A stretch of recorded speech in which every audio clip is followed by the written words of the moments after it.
Hello दोस्तों, नमस्कार। Santoshi IAS में आप सभी का एक बार फिर स्वागत है। ये लेक्चर नंबर 6 है, इन्वायरमेंट और इकोलॉजी का। यहाँ पर बहुत ही इम्पोर्टेंट आज आपका टॉपिक होने वाला है। पूरी डिटेल में पढ़ेंगे। फूड चेन क्या होता है, फूड वेब क्या होता है, हर एक चीज़ें जो होंगी उनको डायग्राम के माध्यम से यहाँ पर एक बताया गया है। हर एक चीज़ें ताकि आपको आसानी से समझ में आए। इसका पीडीएफ अगर आपको चाहिएगा तो आप वहाँ पर टेलीग्राम का लिंक दिया गया है नीचे, वहाँ से जाकर डाउनलोड कर लीजिएगा। तो चलते हैं, बिना किसी देरी के शुरू करते हैं। जो लोग नए होंगे, अगर आपको अच्छा लगेगा हमने कुछ यहाँ पर मेहनत किया है आपके लिए, तो प्लीज़ चैनल को सब्सक्राइब कर दीजिएगा, वीडियो को लाइक कर दीजिएगा। तो चलते अब हम शुरू करते हैं। देखिए, पहले हम देखते हैं फूड चेन क्या होता है। फूड चेन और फूड वेब में अगर थोड़ा सा अंतर समझ गए, इससे काफ़ी इम्पोर्टेंट क्वेश्चन बन जाते हैं। देखिए, पहले हम फूड चेन पढ़ने से पहले हम एक बार यहाँ देख लेते हैं कि ऑटोट्रॉफ्स और हेट्रोट्रॉफ्स इन दोनों में क्या अंतर होता है, और ये ऑटोट्रॉफ कौन होते हैं और हेट्रोट्रॉफ कौन होते हैं, स्वपोषी और परपोषी। क्योंकि आपका फूड चेन या फूड वेब पढ़ेंगे तो इन्हीं का रोल होता है, ऑटोट्रॉफ्स और हेट्रोट्रॉफ्स का।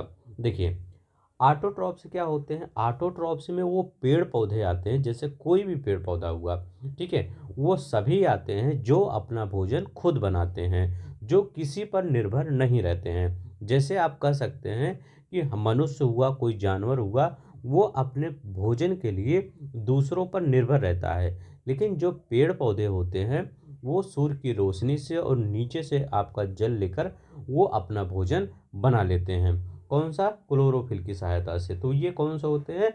ऑटोट्रॉफ्स होते हैं, वो पेड़ पौधों में आते हैं। और हेट्रोट्रॉफ्स कौन होते हैं? जो हमेशा भोजन के लिए दूसरे जीवों पर या पेड़ पौधों पर निर्भर रहते हैं। वो किस में आते हैं? वो हेट्रोट्रॉफ्स में आते हैं, जिसमें मानव भी आता है और जानवर भी आता है, जिसको परपोषी कहते हैं। तो पर मतलब क्या होता है? पर मतलब उसके ऊपर, याद रखिएगा, पर मतलब उसके ऊपर डिपेंड है। स्वपोषी मतलब खुद पर डिपेंड है। अब देखिए, कुछ ऐसे जीव होते हैं जो हेट्रोट्रॉफ्स और ऑटोट्रॉफ्स दोनों होते हैं। क्या होता है? वो होता है युगलीना। याद रखिएगा, आपसे एक क्वेश्चन यही बन सकता है कि कौन सा ऐसा जीव है या पेड़ पौधा, मतलब जीव ही ये आता है जो अपना भोजन खुद बनाता है और दूसरों पर डिपेंड भी रहता है। तो वो होता है युगलीना। ये प्रोटिस्टा जो आपका संघ होता है, उसी प्रोटिस्टा संघ में ये आता है। कौन सा? युगलीना। तो अगर दोनों का मिक्सचर पूछे तो आप दोनों का मिक्सचर क्या बताएंगे? युगलीना बताएंगे। Autotrophs heterotrophs. और ऑटोट्रॉफ्स में पेड़ पौधे, हेट्रोट्रॉफ्स में मानव और जानवर जो दूसरे पर डिपेंड होते हैं, वो आते हैं। अब देखिए, अब हम आते हैं फूड चेन पर। फूड चेन की अवधारणा सबसे पहले किसने दिया था? तो चार्ल्स एल्टन ने इसकी अवधारणा को प्रस्तुत किया था। किसने प्रस्तुत किया था? एल्टन। याद रखिएगा, एल्टन ने सबसे पहले फूड चेन को प्रस्तुत किया था। देखिए, अब ये दो प्रकार का होता है। जो फूड चेन भी होता है, ये दो तरीके से होता है। एक होता है चराई खाद्य श्रृंखला, जिसको ग्रेजिंग फूड चेन कहते हैं। एक होता है अपरद, जो अपघटन होता है, अपघटन खाद्य श्रृंखला, डिट्रस फूड चेन। इस दोनों में अंतर क्या होता है, ये अंतर समझ लीजिए। जो चराई घास श्रृंखला होता है, ग्रेजिंग फूड चेन होता है, उसमें जैसे घास होता है, घास को कौन खाता है? तो घास को हिरण खाता है। फिर हिरण को कौन खाता है? बाघ खाता है। तो जो आप एक सीक्वेंस जानते हैं। लेकिन जो अपघटन वाला खाद्य श्रृंखला होता है, डिट्रस फूड चेन होता है, उसमें जैसे ये मान लीजिए आपका पेड़ है, पेड़ से आपका एक पत्ता गिर पड़ा, इस पत्ते को कौन खा लिया? इस पत्ते को कवक जो होते हैं, देखते नहीं कई कई पत्ते होते हैं, बीच में क्या होता है? उसमें छेद हो जाता है, होल हो जाता है, तो उसको कौन खा लिए? कवक खा लिए। अब कवक को कौन खाएगा? कवक को केचुआ खा लिया, अब केचुआ को पक्षी खा लिया। तो ये सब कहाँ से ये हो रहा है? ये हो रहा है डिट्रस वाले में। तो दोनों जो होता है आपका, चराई खाद्य श्रृंखला मेनली फॉरेस्ट में होता है, और ग्रास जो फूड चेन होता है उसमें होता है, अभी हम आगे बताएंगे। और अपरज जो होता है, ये डिट्रस फूड चेन भी आपका, ये नीचे से मतलब कवक से लेकर केचुआ और पक्षी तक चला जाता है, ये याद रखेंगे। अब यहाँ पर देखते हैं, जैसे आपका ओशियन में कह सकते हैं ये डिट्रस वाला ही काम करता है। अब यहाँ पर देखते हैं फूड चेन की अगर हम कहें इसकी परिभाषा क्या होगा, तो ये क्या होता है, प्रत्येक जीवधारी भोजन के लिए दूसरे पर यही निर्भरता जब कर्मिक रूप दूसरे पर निर्भर करता है, और यही जब कर्मिक रूप से आगे बढ़ती है तो उसे खाद्य श्रृंखला कहते हैं। अभी तो बोलो जब खाद्य श्रृंखला या फूड चेन फूड वेब आएगा समझ जाएंगे। मतलब हम कहना क्या चाह रहे हैं कि मतलब यहाँ पर अगर घास है तो घास को कौन खा रहा है, घास को बकरी खा रही है, बकरी को आपका शेर खा रहा है। तो ये एक सीक्वेंस में चल रहा है। तो इसी को फूड चेन यहाँ लिखा गया है, चेन लिखा गया है ना इंग्लिश में देखिए। और श्रृंखला, श्रृंखला मतलब क्या, एक ऐसे श्रृंखला बढ़ रही है, चाहे ऐसे ऊपर बढ़े चाहे ऐसे बढ़े, कोई भी मतलब श्रृंखला चेन एक बढ़ना चाहिए, मतलब एक चेन जानी चाहिए, वही यहाँ पर कह रहा है। अब यही यहाँ कह रहा है, देखिए ये फूड चेन कई प्रकार के हो सकते हैं। जैसे आपका फॉरेस्ट वाला फूड चेन हो सकता है, आपका ग्रास लैंड वाला फूड चेन हो सकता है, आपका ओशियन वाला फूड चेन हो सकता है। पेपर में कई बार आ जाता है। अगर हम फॉरेस्ट फूड चेन की बात करते हैं, ये आपका ग्रास है। ग्रास को कौन खाता है, तो ग्रास को ये डियर खाता है। ग्रास को डियर खा लिया, डियर को कौन खा लिया, हिरण खा लिया। तो ये फॉरेस्ट का आपका फूड चेन हो गया। अब ये डियर को टाइगर खा लिया, तो ग्रास को डियर खाया, डियर को टाइगर खा लिया। अब टाइगर को कौन सा खाएगा, चील बाज, जब ये मर जाएगा तो चील बाज जो आएंगे वो खा लेंगे, फिर उसको अब घटक में वो कन्वर्ट हो जाएगा। तो ये फॉरेस्ट आपका फॉरेस्ट वाला फूड चेन हो गया। अब देखिए ये एकदम आपका सीरियल में चल रहा है, चेन वाइज चल रहा है, नहीं चेन भी चल रहा है, ये नहीं कि ये किधर जा रहा है ये किधर जा रहा है। तो यही चेन होता है, जो श्रृंखला वो वेब होता है वो इससे बड़ा होता है, अभी आगे जो बताएंगे।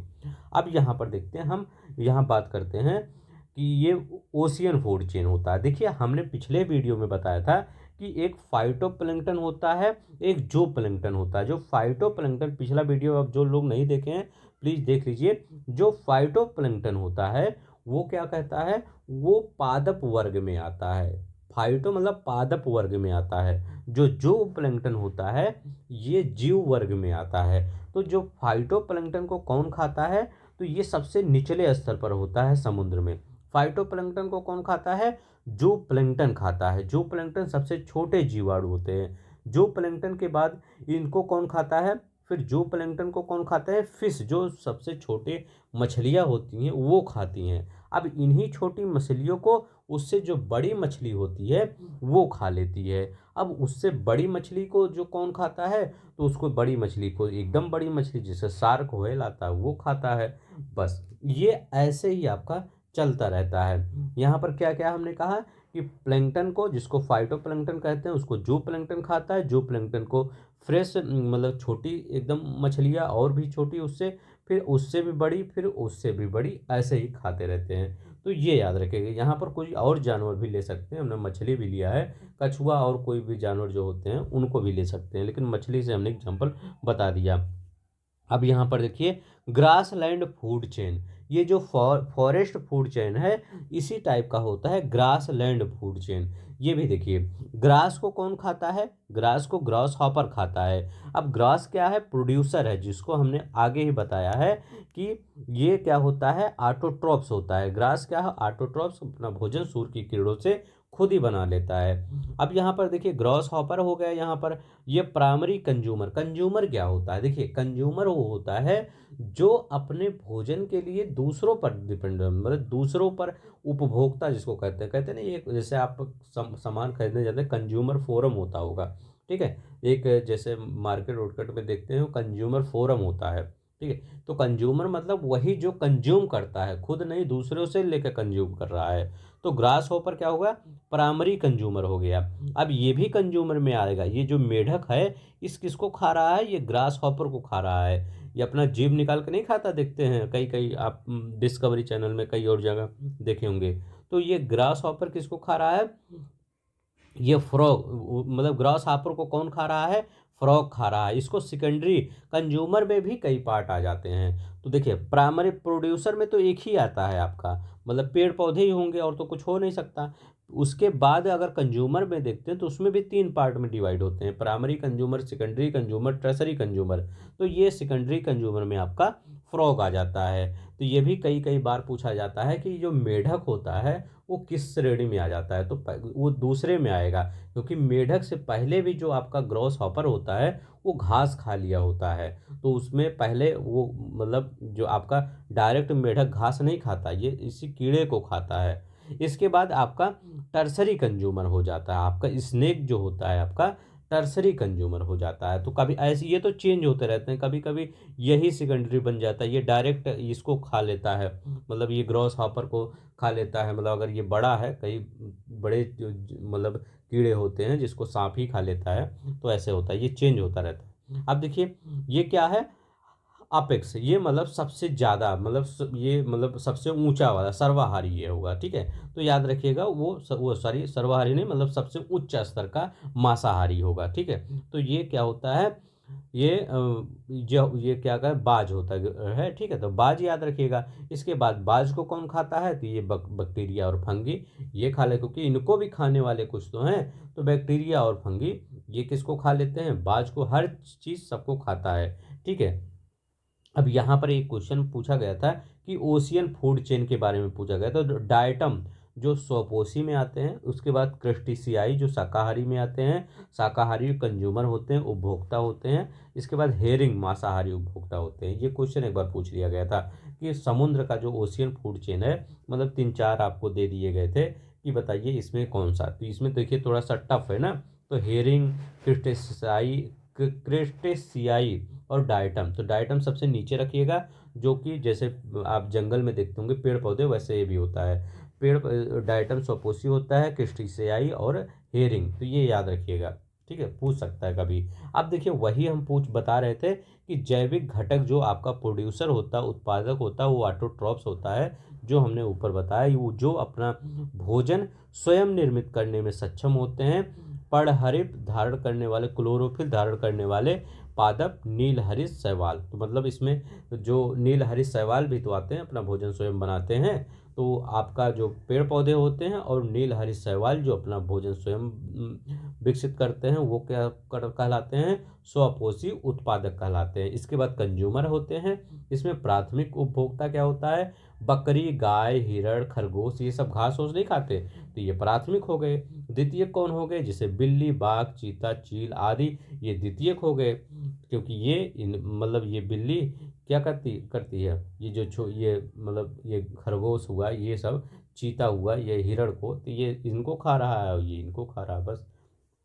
अब लास्ट में क्या होता है, डिकम्पोजर होता है, जो मृत जीवों पर निर्भर होते हैं, मृतकों को अपघटित करके उन्हें सरल पदार्थों में परिवर्तित कर देते हैं, जैसे बैक्टीरिया हुआ, कवक हुआ, सूक्ष्म जीव हुआ। अधिकांश मृतोपजीवी सूक्ष्म जीवी और परपोषी प्रकृति के होते हैं। तो ये याद रखिएगा। देखते नहीं है, कभी कभी ट्रेन जा रही है, कोई जानवर आपके कट गया उससे, तो आप देखेंगे कुछ दिन बाद वो क्या, वो गायब हो जाता है, अपने आप ही गायब हो जाता है, उसकी हड्डियाँ से बचती हैं। तो उसको कौन खा जाता है, ये शैवाल हुआ, बैक्टीरिया हुआ, ये मतलब वो सॉरी कवक हुआ और बैक्टीरिया हुआ, ये सब उसको खा जाते हैं।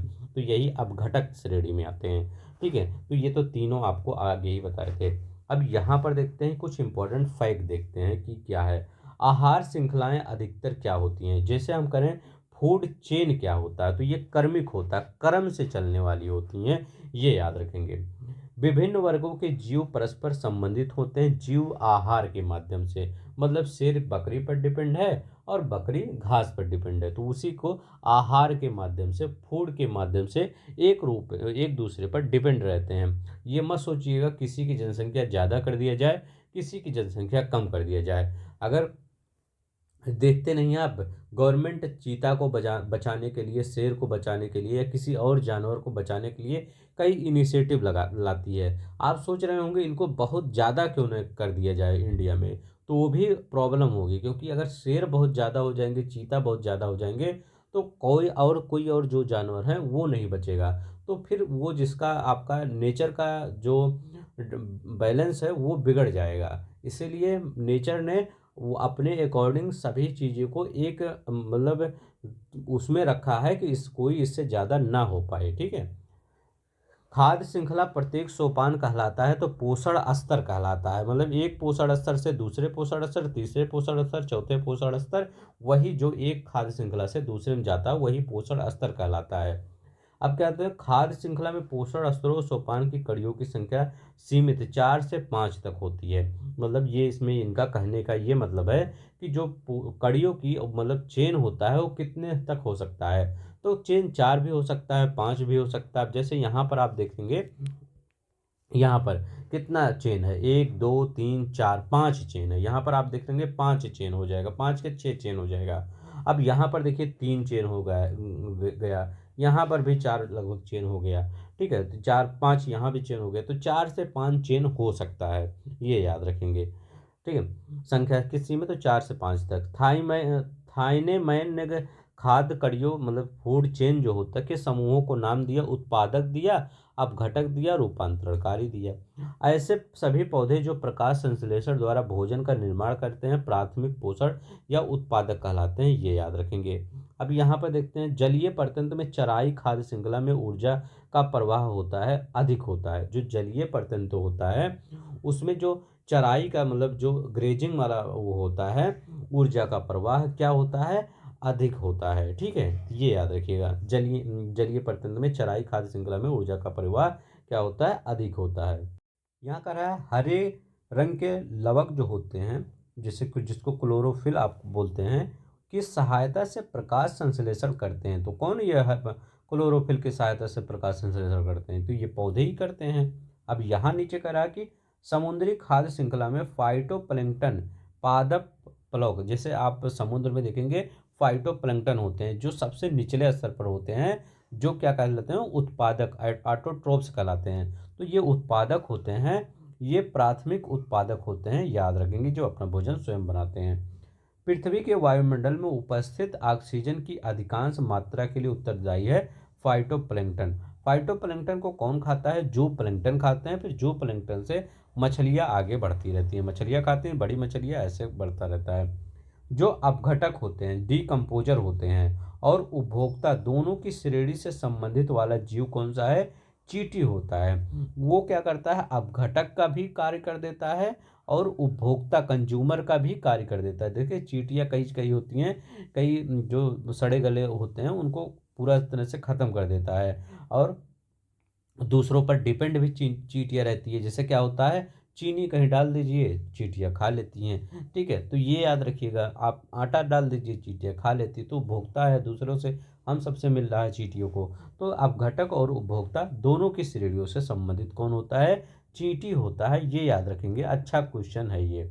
अब यहाँ लिख रहा है, ऐसे जीवधारी जो अपना भोजन प्राथमिक उत्पादक तो हरे पौधों से प्राप्त कहलाते हैं करते हैं, प्राथमिक उपभोक्ता कहलाते हैं। हम सब भी प्राथमिक उपभोक्ता आ जाते हैं, क्योंकि अगर गेहूं है, गेहूं को कौन खा रहा है, गेहूं को हम सब खा रहे हैं, तो हम सब प्राथमिक उपभोक्ता भी हुए ना। बकरी भी प्राथमिक उपभोक्ता हो सकती है, तो कोई भी हो सकता है। जो डायरेक्ट आपको हरे पौधे से भोजन प्राप्त करता है वही प्राथमिक उपभोक्ता होता है। स्थलीय परतंत्र में चराई की तुलना में अपघटन खाद्य श्रृंखला में ऊर्जा प्रवाहित होती है, अधिक से होती है। कह रहे हैं जो स्थलीय परतंत्र होता है, मतलब जो लैंड वाला होता है, उसमें चराई की तुलना में जो आपका ये ग्रेजिंग वाला होता है उसकी तुलना में जो अपघटन की श्रृंखला में ऊर्जा ज़्यादा कहाँ प्रभावित होती है, तो ये चराई वाला ग्रेजिंग वाले में ज़्यादा अधिक ऊर्जा प्राप्त होती है हमको। अब हम देखते हैं क्या फूड वेब देखते हैं। फूड चेन में क्या देखें, एक सीरियल वाइज से आपका चल रहा था, जो भी आपका चाहे घास को बकरी, बकरी को शेर, वो चल रहा था। जैसे यहाँ पर देख सकते हैं एक सीरियल वाइज में चल रहा है, तो मतलब घास को डियर खा रहा है, हिरन, हिरन को भेड़िया खा रहा है, भेड़िया डिकम्पोजर में आ रहा है। तो एकदम सीधे ये चल रहा है। और फूड वेब ये फूड चेन होता है। चेन मतलब क्या होता है, एक चेन मतलब चेन एकदम सीधे होता है ना, चेन मतलब जब आएगा तो एकदम चेन से चलेगा। ठीक है, या चाहे जैसे चले, मतलब एकदम एकदम सीधे ही चल रहा है, मतलब वो ना इधर जा रहा है ना इधर, मतलब एक वो आपका राउंड टेबल है, इसी राउंड टेबल के किनारे किनारे चल रहा है, या एकदम ऐसे बना है एकदम सीधे जा रहा है। और जो फूड चेन वेब होता है, वेब मतलब जाल, तो ये पूरा बुन जाता है। ये टेबल जो है तो ऐसे भी जा सकता है यहाँ, मतलब ये वाला आदमी यहाँ भी जा सकता है, ये वाला आदमी यहाँ भी देख सकता है, ये वाला यहाँ भी। ये राउंड टेबल है तो राउंड टेबल में सब सबसे बात कर सकते हैं। यहाँ पर सब सबसे नहीं, हिरन डियर का डिकम्पोजर वाले से अभी नहीं यहाँ पर कोई समझ होता है, जब तक ये खाएगा फिर है इसके बाद आएगा। ठीक है, यहाँ पर किसी से भी हो सकता है, ज़्यादा आपका यही होता है, ये नहीं होता, ये भी होता है, लेकिन ज़्यादा आपका जो आपके पर्यावरण पारिस्थितिकी में ये ज़्यादा चीज़ें ये ज़्यादा होती हैं। ये आपका दिखाया जाता होता है, लेकिन ऐसा नहीं होता कि हमेशा एक ही पर डिपेंड कोई जानवर रहता है। जानवर को कुछ भी मिल जाए वो कर खा लेता है। ठीक है, मतलब मांसाहारी में तो एक ही मांस पर नहीं, जैसे भेड़िया है सिर्फ हिरन पर डिपेंड नहीं रहेगा, भेड़िया छोटे जानवर पर भी डिपेंड रहता है। ठीक है, तो ये याद रखेंगे। अब यहाँ क्या लिखा गया है, खाद्य श्रृंखला प्रतंत्र में होने वाले खाद्य और ऊर्जा प्रवाह का केवल एक ही पहलू प्रस्तुत करता है। जैसे खाद्य श्रृंखला में यह करें, फूड चेन में करें, केवल हमको एक पहलू दिखता है कि घास को कौन खा रहा है, घास को बकरी खा रही, बकरी को शेर खा रहा है, हम एक पहलू सिर्फ देख रहे हैं। और यह अर्थ निकलता है कि जीव में एक सीधा और सरल जो संबंध होता है, मतलब हम देखते हैं कि एक सीधा और सरल संबंध चल रहा है, जो परतंत्रों में शायद कभी नहीं होता है। ठीक है, मैं वही कहना चाह रहा हूँ, ये कभी नहीं होता है ऐसा। हमेशा एक चीज़ें, हमेशा वो उतना समझदार नहीं होते जानवर, मतलब जानवर समझदार होते हैं, लेकिन भूख तो सबको लगती है। भूख जब लगती है तो वो ये नहीं देखते कि हमको क्या करना है, सिर्फ ये यही हमको, मतलब शेर कहेगा कि हमको सिर्फ बकरी खाना है, हमको अदर जानवर नहीं खाना है, ऐसा शेर नहीं कहेगा। उसको जब भूख लगेगी तो कुछ भी खा सकता है, ये मेरा कहने का मतलब है। अब जो हम सब फूड चेन पढ़ते हैं उसमें यही कहता है कि शेर कहता है हमको सिर्फ बकरी खाना है, मनुष्य की तरह हमको मतलब एक पार्टिकुलर भोजन करना है, ऐसा नहीं वो सोचता। मतलब उसको जो जब भूख लगती है तो कुछ भी खाता है। ठीक है, शेर क्या खा सकता है, मनुष्य को भी खा सकता है। ठीक है, तो वो ये इसमें हो सकता है, तो ये कभी नहीं होता। यहाँ कह रहा है परितंत्र के भीतर परस्पर संबंधित अनेक खाद्य श्रृंखलाएं हो सकती हैं और इससे खाद्य श्रृंखलाओं का निर्माण करता है, ये खाद्य जाल का निर्माण करता है। जो अनेक खाद्य श्रृंखलाएं मिलती हैं, जैसे मान लीजिए हमने ये एक खाद्य श्रृंखला बना दिया, ऐसे हम कई खाद्य श्रृंखलाएं, प्लांट्स को मान लीजिए बकरी ने खाया, बकरी को शेर ने खाया, और शेर फिर डिकम्पोजर में चला गया मान लीजिए, तो ये क्या, एक खाद्य श्रृंखला ये बन गई। तो फिर जब ऐसे, अब फिर एक और खाद्य श्रृंखला मान लीजिए, प्लांट को किसने खाया, प्लांट को चिड़िया ने खाया, चिड़िया को बड़ी चिड़िया, वो स्नेक ने खाया, स्नेक को मोर ने खाया, तो एक खाद्य श्रृंखला ये बन गई। ये खाद्य चेन, मतलब खाद्य चेन या खाद्य श्रृंखला जो भी कहिए, तो ये एक श्रृंखला ये बन गई। तो ये जब ऐसे बन रहा है, ऐसे बन रहा है, ये ऊपर से नीचे बन रहा है, तो यही फूड वेब बन जाता है। फूड वेब एक टिपिकल होता है, मतलब कई जाल होता है उसमें, फूड चेनों का, फूड चेनों का जाल ही फूड वेब कहलाता है, इतना याद रख लीजिए। ठीक है, देखिए फूड चेन है, मान लीजिए एक फूड चेन इधर जा रहा है, एक फूड चेन इधर जा रहा है, तो इसका सबका जाल ही फूड वेब कहलाता है। मेरा कहने का मतलब ये है। अब आपको फूड चेन और फूड वेब में अंतर समझ में आ गया होगा, अब आपको कोई कंफ्यूजन नहीं होगा कभी भी। ठीक है, अब यहाँ पर देखते हैं, आप कोई भी अगर पूछे आपसे तो फूड चेन क्या होता है, फूड वेब होता है, आप बता दीजिएगा।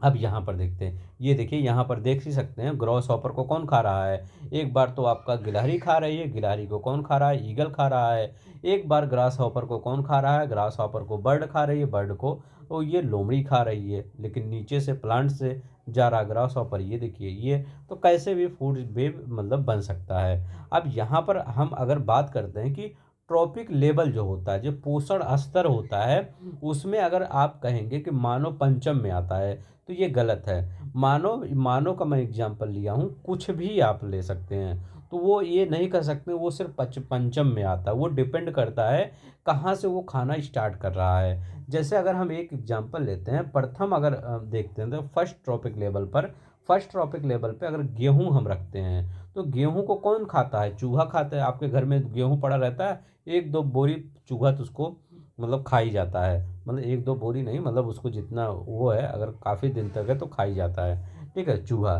तो गेहूं को कौन खा रहा है, चूहा खा रहा है। फिर चूहा को कौन खा रहा है, तो चूहा को सांप खा रहा है। देखिए जहाँ चूहे होते हैं वहाँ सांप भी आ जाते हैं, क्यों, सांप के लिए आते हैं चूहे, तो चूहा को सांप खा लेता है। अब फिर सांप को कौन कर खाता है? बड़े पक्षी खा लेते हैं, जो बड़े पक्षी होते हैं, बाज ऊँच होते हैं, ये सांप को खा जाते हैं, या मोर ओर। अब ये बड़े पक्षी को कौन खाता है? मानव। मानव तो सब कुछ खा लेता है। तो ये कहाँ पे? पांचवें पे चला गया। मनुष्य कहाँ पे? पांचवें पे चला गया। अब मैं देखिए चौथे पे लेकर आ जा रहा हूँ। ट्रॉपिक लेवल चौथे पे मनुष्य को कैसे लाऊंगा, इसको भी देखिए। हम कह रहे हैं पौधा जो होता है, पौधे को कौन खा रहा है? कीट खा रहा है। कीट को कौन खाता है? मुर्गियां। कीट नहीं खाती हैं, मुर्गियां कीट खा ले रही है। अब कीट को मानव खा ले रहे। देखिए हमने चौथे स्तर पर मानव को लेके चले आए हैं। अब यहाँ पर देखिए जो घास है, घास को कौन खा रहा है? घास को बकरी खा रही है। बकरी को कौन खा रहा है? मनुष्य। हमने तीसरे स्तर पे लेते आए हैं। अभी कह दीजिए हम दूसरे स्तर पे भी लेकर आए हैं। देखिए गेहूं है, गेहूं को मनुष्य खा रहा है, तो देखिए दूसरे स्तर पे आ गया। ठीक है। तो चार आहार श्रृंखलाएं जो प्रदर्शित करती हैं मानव विभिन्न पोषण स्तरों पर हो सकता है। ये नहीं कह सकते मानव तीसरे पे होगा, चौथे पे होगा, कहीं भी मानव हो सकते हैं। देखिए पांचवें, चौथे, तीसरे, दूसरे, कहीं भी हो सकता है। ठीक है। अगर आपको पसंद आ रहा होगा तो प्लीज़ लाइक कर दिया करिए, शेयर कर दिया करिए अपने दोस्तों में। हर चीज़ में PDF, हर चीज़ें मैं फ्री में प्रोवाइड करता हूँ। कोई पैसा नहीं लिया हूँ अभी तक, जब से चैनल ये खुला है। ठीक है। कभी भी आप नहीं देखे होंगे, हमने आपसे कोई पैसा नहीं लिया है। सिर्फ आपसे ये कहता हूँ, अगर आपको कुछ भी आप अपने मन से देने का मन करे तो ये ज्वाइन का बटन है, उसमें आप ज्वाइन कर सकते हैं। उसमें भी मैं कुछ अलग से नहीं लाता। नहीं तो मैं सोचता हूँ सबके साथ भेदभाव होगा। अगर किसी को 29 रुपये कोई दे रहा है तो उसको कुछ ज़्यादा दे रहा हूँ, तो उसमें भी मैं कुछ नहीं लाता। सब कुछ फ्री में ही करता हूँ। ठीक है। जब तक फ्री में चल रहा है तब तक आपको फ्री में ही दूंगा। ठीक है, हर चीज़ें।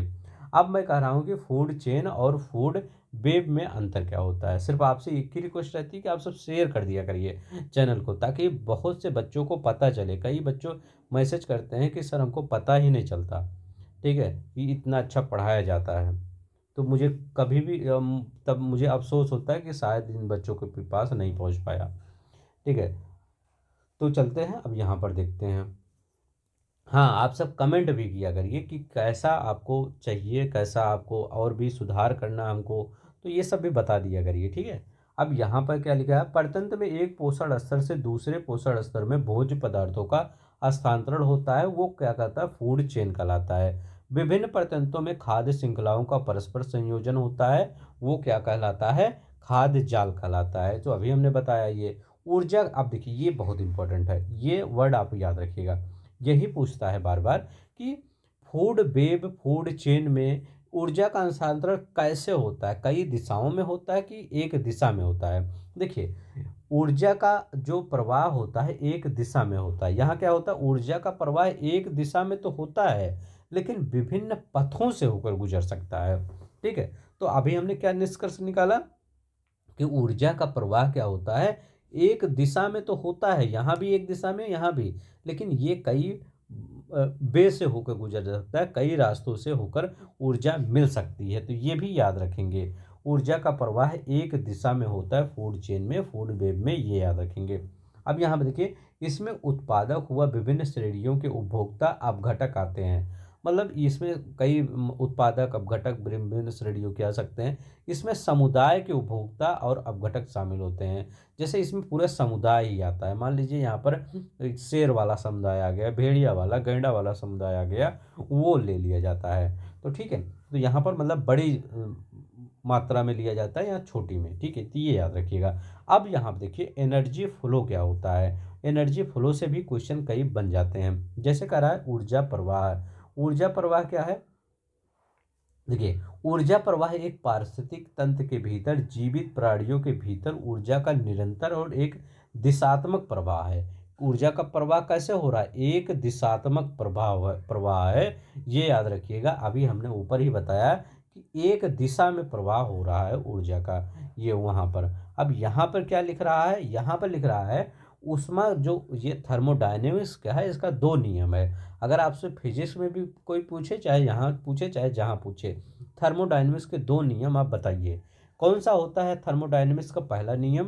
पहला नियम होता है, जब पहला कहे तो ऊर्जा का ना तो सृजन हो सकता है, ना ही उसे नष्ट किया जा सकता है, बल्कि यह एक अवस्था से दूसरी अवस्था में परिवर्तन किया जा सकता है। इसको आप बताइए थर्मोडायनेमिक्स का पहला नियम। मतलब जब पहला आपका कोई पूछे, पहला, तो आप कह दीजिए ये अटल अमर है। न इसको क्या, पहला मतलब क्या, भगवान शंकर भोलेनाथ हैं, मतलब न इनको नष्ट किया जा सकता है, न इनको न ऊर्जा का ना तो सृजन हो सकता है, ना ही उसे नष्ट किया जा सकता है, क्योंकि पहले से ही यहाँ ऊर्जा विद्यमान है भगवान शिव में। ऊर्जा का न सृजन नहीं होगा, न भगवान शिव को नष्ट किया जा सकता है। एक अवस्था से दूसरी अवस्था में परिवर्तित किया जा सकता है भगवान शंकर भोलेनाथ को। जैसे भगवान शंकरनाथ भोलेनाथ एक बार मतलब शंकर भोलेनाथ तो कई बार दूसरे रूप धारण कर लेते हैं, तो ऐसे याद रखिएगा। पहला नियम क्या कहलाता है, ये ऊर्जा ना तो नष्ट किया जा सकता है, ना तो सृजन किया जा सकता है, सिर्फ एक रूप से दूसरे रूप में परिवर्तित किया जा सकता है। द्वितीय नियम क्या कहता है, ऊष्मा जब एक रूप से दूसरे रूप में परिवर्तित होती है तो कुछ ह्रास होता है। अभी जैसे अभी हम आगे लिंडेमान का नियम पढ़ेंगे, 10% नियम, जिसमें ऊर्जा 10-10% के रूप में घटती रहती है। चलते हैं अब यहाँ पर देखते हैं जब एक दूसरे में परिवर्तित होता है। अब यहाँ पर देखते हैं, जैसे अगर हम देखें ऊर्जा का प्रवाह, उत्पादक से पेड़ पौधे से कौन खाया, प्राथमिक उपभोक्ता। प्राथमिक उपभोक्ता मतलब बकरी खाई। तो उत्पादक से कौन खाया, प्राथमिक उपभोक्ता, प्राइमरी कंज्यूमर खाया, प्रोड्यूसर से प्राइमरी कंज्यूमर। तो यहाँ पर फिर प्राइमरी कंज्यूमर से प्राथमिक उपभोक्ता से द्वितीयक उपभोक्ता, सेकेंडरी कंज्यूमर खाया। तो ये प्राथमिक उपभोक्ता से द्वितीय उपभोक्ता खाया, फिर द्वितीयक उपभोक्ता से तृतीयक उपभोक्ता खाया, ऊर्जा प्रवाह यहाँ हुआ। फिर आपका प्रत्येक पोषण स्तर पर ऊर्जा का एक छोटा सा अंश समानता 10% अगले स्तर के जीवधारियों को प्राप्त होता है। इनका मतलब, मेरा कहने का मतलब ये है कि द्वितीय उपभोक्ता से कौन खाया, तृतीय उपभोक्ता। द्वितीय उपभोक्ता में आप क्या ले सकते हैं, मान लीजिए शेर, शेर से नीचे और कौन आ जाएगा, गिद्ध आ जाएगा मान लीजिए ऊपर। तो ये याद रख लीजिए। तो जो आपका ये ऊर्जा का स्थानांतरण चल रहा है, ये 10-10% होके चल रहा है। कैसे चल रहा है ये बताता हूँ। जैसे प्लांट में अगर हमें 10,000 एनर्जी मिलती है, 10,000%, तो इसका सिर्फ इसको चूहे को कितना मिलेगा, चूहे को सिर्फ 10% मिलेगा। 10,000 का 10%, 10,000 का 10% कितना हो जाएगा, 1,000 ही हो जाएगा। इसको मतलब 1,000 एनर्जी मिलेगी। फिर अगर इसको चूहे से इसको बाज को सेकेंडरी कंज्यूमर को कितना मिलेगा, तो 1,000 का 10%। तो इसका मतलब कितना हो जाएगा, 1,000 का 10% मतलब 100 हो जाएगा। तो इसको सिर्फ 100 मिलेगा। फिर बाज से जब यहाँ पर आएगा तो यहाँ पर कितना हो जाएगा, इसका भी 10%, तो इसका सिर्फ 10 मिलेगा। फिर इससे आगे अगर कोई रहेगा तो उसको भी कितना मिलेगा, इसका भी 10%, तो 1 मिलेगा। तो ऐसे ऐसे 10-10 घटता चला जाता है, ये याद रखेंगे, ठीक है। मतलब हमेशा आगे जितना भी, जैसे आप अगर पेड़, मान लीजिए एक एग्जांपल मैं दे रहा हूँ कि अगर आप पेड़, ये प्लांट है, प्लांट से आप अगर कह रहे हैं कि हम यहाँ रहेंगे, ठीक है, तो आपको ज़्यादा एनर्जी नहीं मिलेगी। अगर आप यहाँ पर रहते हैं, एक मिनट, यहाँ ना रह के आप यहाँ पे रहते हैं, ठीक है, तब आपको ज़्यादा एनर्जी मिल जाएगी, ठीक है। तो क्यों, देखिए यहाँ से जाते जाते आपका कम होता जा रहा है, लेकिन आप यहाँ से इसलिए करते हैं, ज़्यादा आप वेजिटेरियन भोजन करिए, पेड़ पौधों के समीप रहिए, नेचर के समीप रहिए, आपकी आयु बढ़ जाएगी, अपने आप बढ़ जाएगी। डायरेक्ट आप टच में रहेंगे, 10,000 एनर्जी के करीब रहेंगे। अब यहाँ पर कम होते जाए, जितने आप दूर रहेंगे, जितना आप मांस मछली ये सब खाएंगे, उतना आप दूर जाते जाएंगे एनर्जी से। जितनी एनर्जी आपके अंदर रहेगी, उतना आपका जीवन आयु उतना ज़्यादा आगे रहेगा। तो हमेशा आप नेचर के करीब रहिए, पेड़ पौधों को ना काटिए, उन्हीं से आप अपना जितना ज़्यादा उनसे भोजन डायरेक्ट आप ले सकते हैं, उतना डायरेक्ट आप लीजिए। फल उल ज़्यादा खाइए, ना कि मांस मछली खाइए, ठीक है। तो ये याद रखेंगे। अब यहाँ पर देखते हैं, प्राथमिक तंत्र में ऊर्जा का के प्रवाह की प्रमुख विशेषताएं क्या होती हैं। अब देखिए इनकी विशेषताएं क्या होती हैं। पारस्परिक निकाय में ऊर्जा का प्रमुख स्रोत क्या होता है, सूर्य होता है, सबको पता है। जैव मंडल पारिस्थितिकी तंत्र में जो ऊर्जा का प्रवाह होता है, वो हमेशा एक दिशा में होता है, मतलब हमेशा एक ही दिशा में होता है, ये याद रखेंगे। प्रत्येक पोषण स्तर पर स्थानांतरण के समय ऊर्जा की हानि होती है। खाद्य श्रृंखला में कोई जीव उत्पादक स्तर पर जितना करीब, उतनी अधिक ऊर्जा उपलब्ध होती है। तो ये याद रखिएगा, खाद्य श्रृंखला में जो कोई जीव होता है, उत्पादक स्तर पर जितना करीब होता है, उतनी अधिक ऊर्जा उपलब्ध होता है, ठीक है। तो ये याद रखेंगे। अब देखिए यहाँ पर लिंडेमान, वही जो अभी हमने यहाँ कहा कि अगर आप जितना करीब होंगे यहाँ पर प्राइमरी से, मतलब प्लांट से जितना करीब होंगे, उतना आप क्या करेंगे, ज़्यादा आपको ऊर्जा मिलेगी। ये यही यही लिखा गया है, ठीक है। और यहाँ ऊर्जा की हानि लिखा गया ऊपर। अब देखिए लिंडेमान का 1942 का नियम जो था सर्वप्रथम लिंडेमान ने प्रस्तुत किया था। लिंडेमान की दक्षता भी इसको कहा जाता है, इकोलॉजिकल इफिशियंसी भी कहा जाता है। इसमें ऊर्जा एवं पदार्थ की एक पोषी स्तर से दूसरे पोषी स्तर में स्थानांतरण होता है, ये याद रखेंगे। लिंडेमान का 10% का नियम भी कहते हैं। इस नियम के अनुसार क्या होता है, 1942 में दिया था, वही जो हम पढ़े हैं। शाकाहारी जंतु द्वारा उत्पादक की शुद्ध प्राथमिक उत्पादकता का 10% भाग अपने में संचित करता है मांसाहारी। मांसाहारी जंतु द्वारा इसे शाकाहारी जंतु का भक्षण शाकाहारी का 10% संचित करता है। मतलब इनका कहने का मतलब वही जो आगे बताए हैं कि 10% ही संचित करता है।